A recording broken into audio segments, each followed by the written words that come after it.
오늘은 유언서를 작성하고 싶을 때 어떻게 작성해야 법률적으로 유효한지, 그리고 유언서가 작성이 돼 있을 때 그 상속재산을 유언서에 따라서 어떻게 권리 이전을 할 수 있는지, 그리고 유언서가 있는데 그 유무를 다툴 때 그 실제 어떻게 분쟁이 있는지, 이런 문제에 대해서 알아보도록 하겠습니다.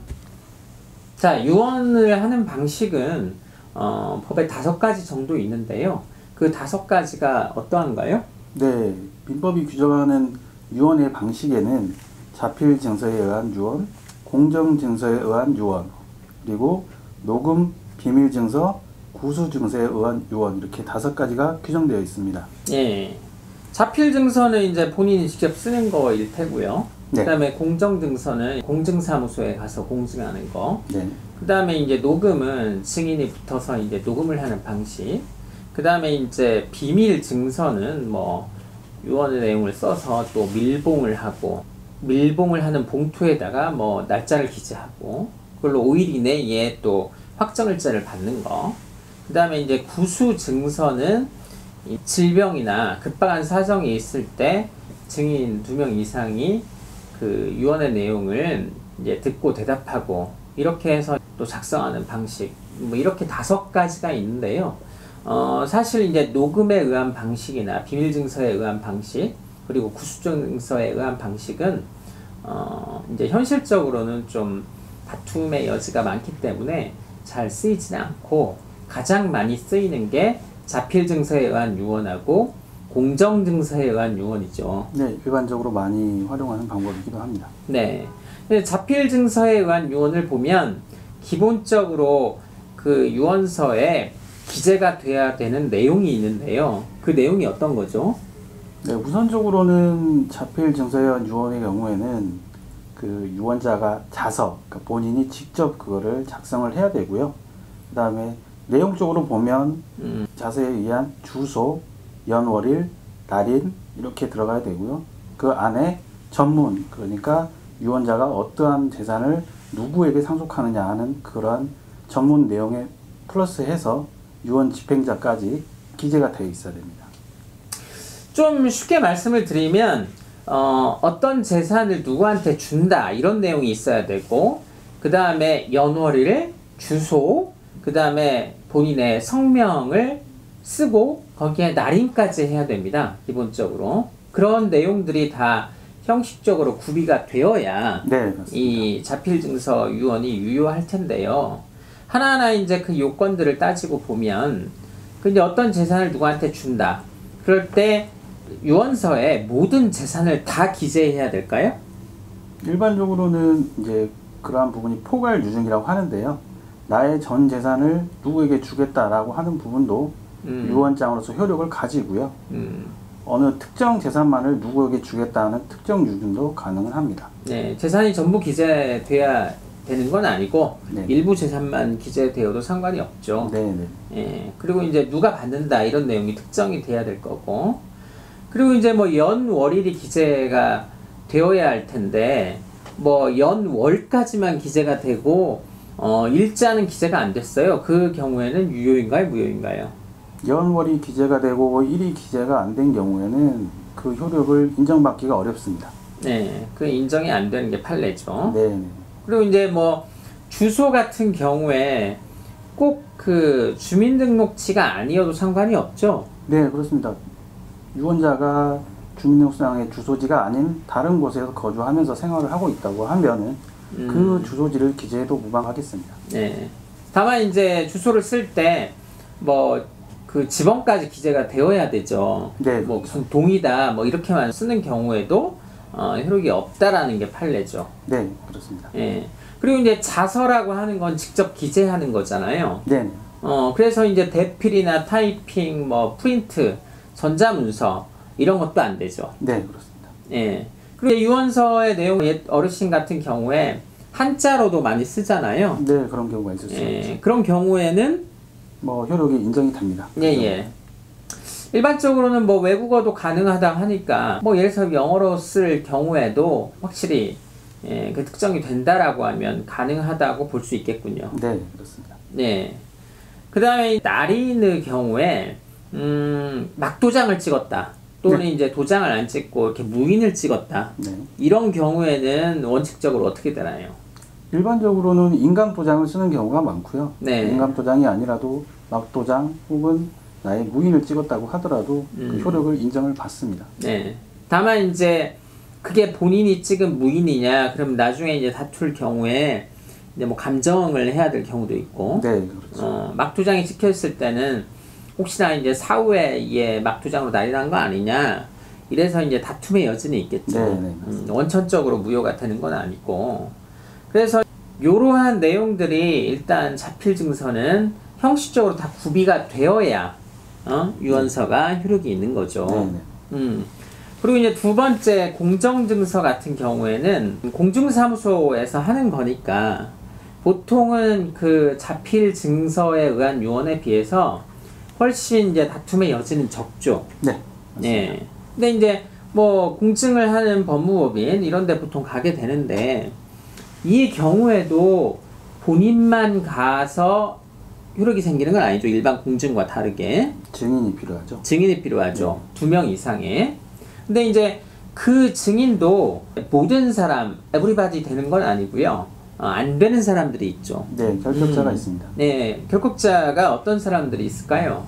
공증인법에서 규정하는 그 증인 결격자로서는 미성년자, 네, 피성년 후견인, 예, 피한정 후견인. 예. 한정치산자, 뭐 금치산자 예전에 이렇게 부르던 네, 사람들을 과거의 말하는 거예요. 용어로서 말씀드리면 그렇습니다. 네네. 그리고 뭐 시각장애인이라든가 문자를 해독하지 못하는 사람, 혹은 서명을 하지 못하는 사람, 그 사람들은 이제 증인으로 서기에 부적절한 사람으로 보이는 거고. 네, 날인 등의 이런 요건이 필요하기 때문에. 네. 그리고 이제 뭐 그 이해관계에 있는 경우에는 안 되겠죠. 네.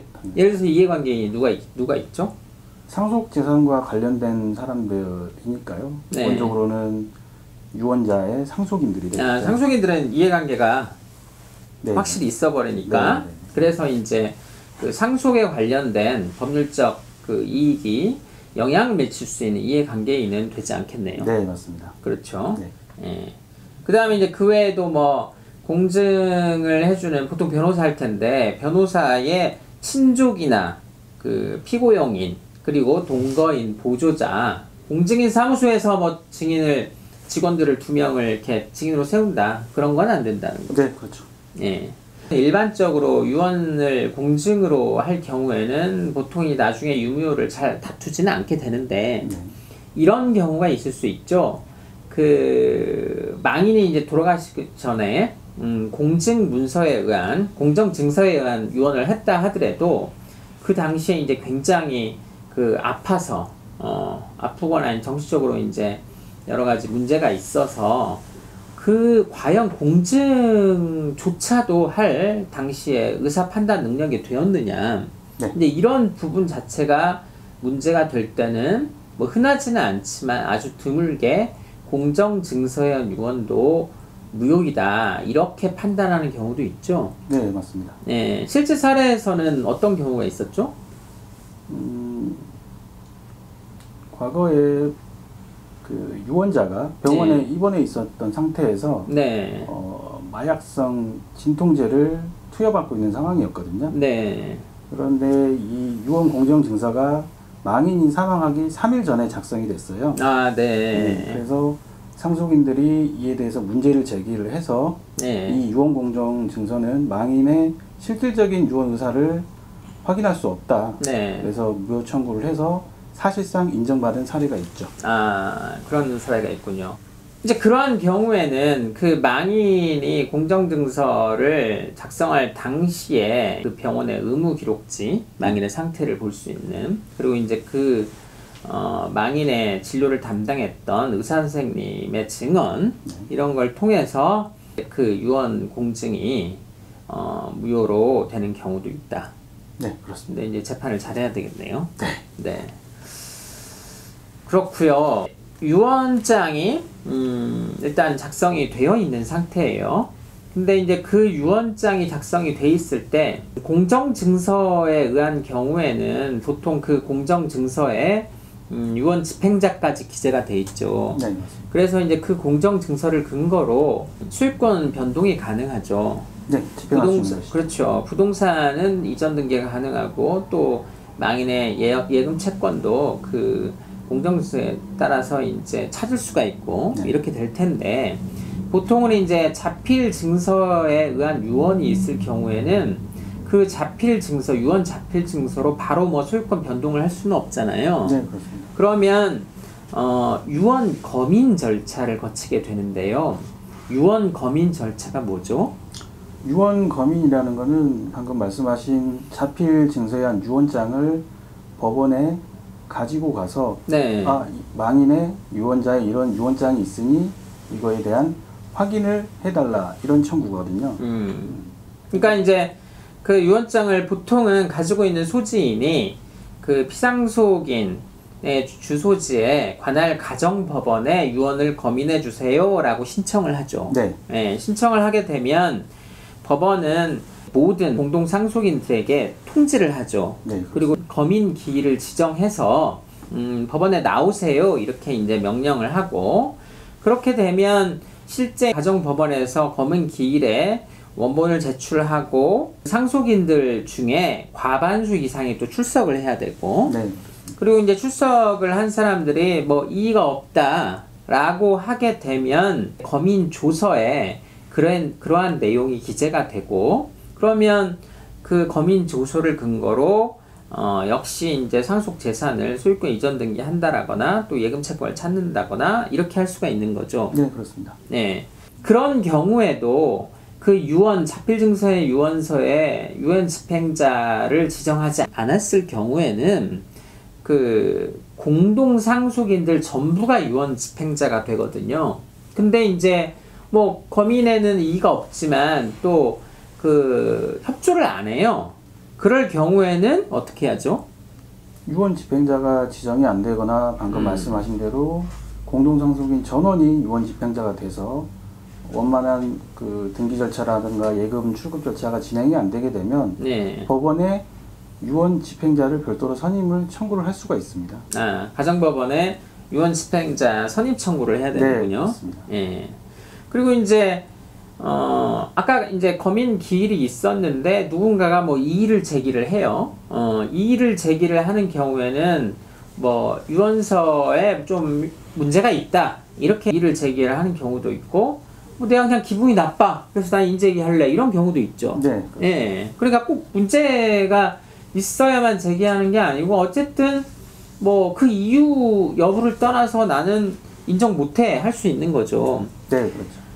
그러면 그런 경우에는 결과적으로 유언이 과연 유효인지 무효인지 이렇게 이제 다툴 수밖에 없겠네요. 네, 법원의 판단을 받아보는 겁니다. 예, 그런 경우에는 민사법원에 유언장이 맞아라고 주장하는 측에서는 유언 효력 유효 확인의 소를 제기를 하는 거고 유언장이 무효야 이거는 문제가 있어 라고 할 때는 유언 효력 무효 확인 청구 소송을 할 수가 있죠. 네, 그렇습니다. 확인 소송을 할 수 있죠. 유효다라고 제기를 하면 거기서 유무효 다퉈지는 거고 또 무효다라고 제기해도 유무효 다퉈지는 거니까 결과적으로 한쪽에서만 제기를 하게 되면 거기에서 이제 유언서가 효력이 있는지 없는지를 다투게 되는 거겠죠. 네, 그렇습니다. 예, 효력이 있느냐 없느냐를 다투는 건 뭐 굳이 구분을 해보면 두 가지 정도겠죠. 네, 그렇습니다. 예, 어떤 내용을 다투는 거죠? 자필 증서에 한 그 유언장이 네. 과연 형식적인 요건을 갖췄느냐. 네, 그러니까 서두에 말씀드렸던 자서, 날인, 주소, 성명, 연월일 이런 부분인데 다 빠짐없이 기재가 되어 있느냐. 네, 이런 부분 형식적인 요건을 심사를 할 거고요. 네, 다른 요소로는 실질적인 요소인 거죠. 그 유언자가 그때 당시에 정말 이 상속인한테 이러한 유증 재산을 상속을 할 것인가에 대한 명확한 실질적인 의사가 있었는지를 판단해 보는 거거든요. 예.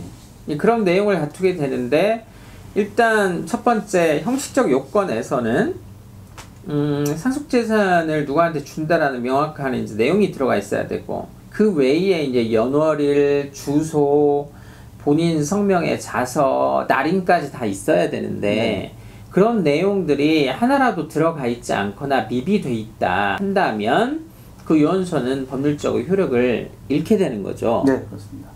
그리고 유언서가 자필 유언서이든 또는 공정증서에 의한 유언서이든 형식적 요건은 갖췄다 하더라도 망인이 그 당시에 제대로 의사 판단을 할 수 있었느냐, 그 부분을 다투어서 만약 그렇지 않다라는 부분이 입증이 되면 역시 또 유언서는 무효가 될 수도 있겠군요. 네, 그렇습니다. 예. 그리고 이제 유언서의 효력 유무를 다투는 것은 민사법원 관할이고요. 그렇죠? 네, 네, 그렇습니다. 그리고 이제 이런 경우도 있죠. 유언서에 따라서 그 소유권 이전 등기 변동이 되었어요. 네. 그죠? 근데 이제 나중에 보니까 처음에는 유언이 유효한가 보다 라고 해서 소유권 이전이 됐어요. 근데 나중에 보니까 유언이 제대로 이루어진 게 아니다. 그 당시에 그 망인이 제대로 판단할 수 있는 능력이 없었다. 이제 나중에 이렇게 문제제기를 할 수도 있잖아요. 네, 그렇습니다. 근데 이제 유언에 의해서 이미 소유권이 변동이 되었어요. 그럴 때는 어떻게 다투죠? 현재 상태는 이미 상속인한테 상속이 된 상태일 거고요. 네. 그러한 상태를 문제가 있어서 다시 유언자, 그러니까 피상속인 명의로 돌려야 되는 경우에는 네. 상속 회복 청구라는 소송을 제기를 할 수가 있습니다. 상속 회복 청구를 하는 거죠. 네. 유언서에 따라서 소유권 변동이 아직 이루어지지 않았을 때 다툴 때는 유언 효력 유효 확인 또는 무효 확인으로 다투게 되는데, 유언서에 따라서 소유권이 변동이 돼버릴 경우에는 상속 회복 청구라는 걸 통해서 다시 이제 유언서가 잘못됐다, 그렇기 때문에 이 소유권 변동이 원점으로 돌아와야 된다라는 기본 취지의 소송할 수 있는 거거든요. 네, 그렇습니다. 근데 이제 상속 회복 청구 소송은 항상 언제까지나 할 수 있는 건 아니죠? 네, 그렇죠. 기한에 제한이 있는 거죠. 네, 어떤 제한이 있죠? 상속 회복 청구 같은 경우는 이제 제척 기간이 적용이 되는데요. 네. 그러한 상속 침해를 안 날로부터 3년, 네. 혹은 상속 침해 행위가 있은 날로부터 10년 안에 소를 제기를 해야 됩니다. 네. 그러니까 3년, 10년에 걸리면 그 시간이 하나라도 지나가 버리면 되지 않기 때문에 네. 꼭 그 기간 안에 소 제기를 해야 되는군요. 네, 그렇습니다. 예. 또 이런 경우도 있죠.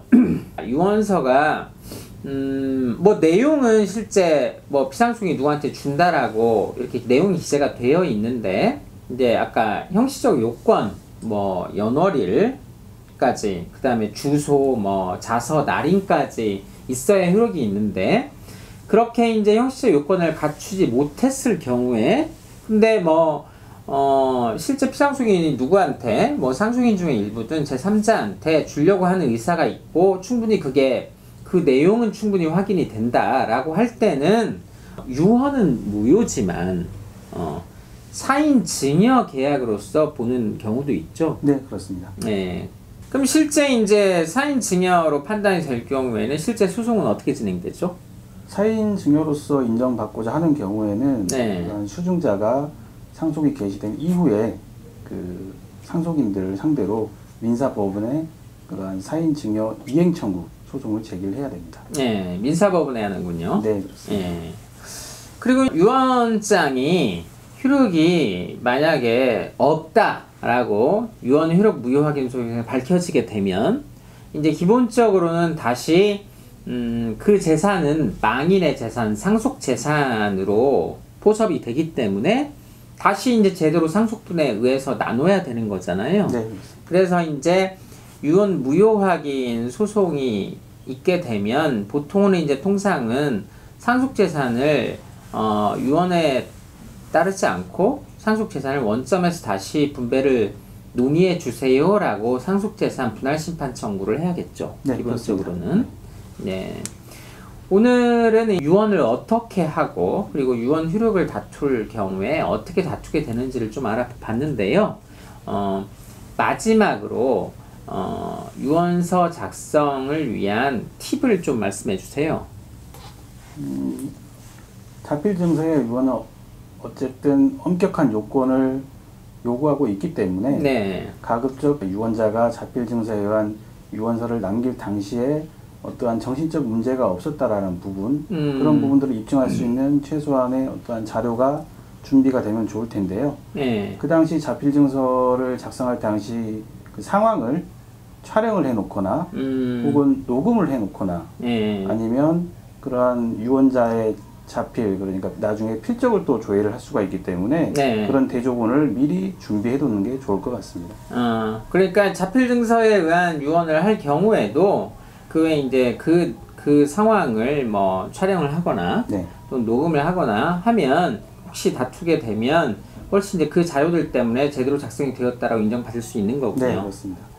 그리고 이제 자필 증서보다는 공증, 유언 공증에 의한 방식이 더 안전하다. 네. 이런 얘기겠죠? 네. 예. 오늘 유언서 작성 방법 등에 관하여 유익한 정보를 알아보았습니다. 다음 시간에는 상속이나 유언에 관하여 또 유익한 정보를 준비해 보도록 하겠습니다.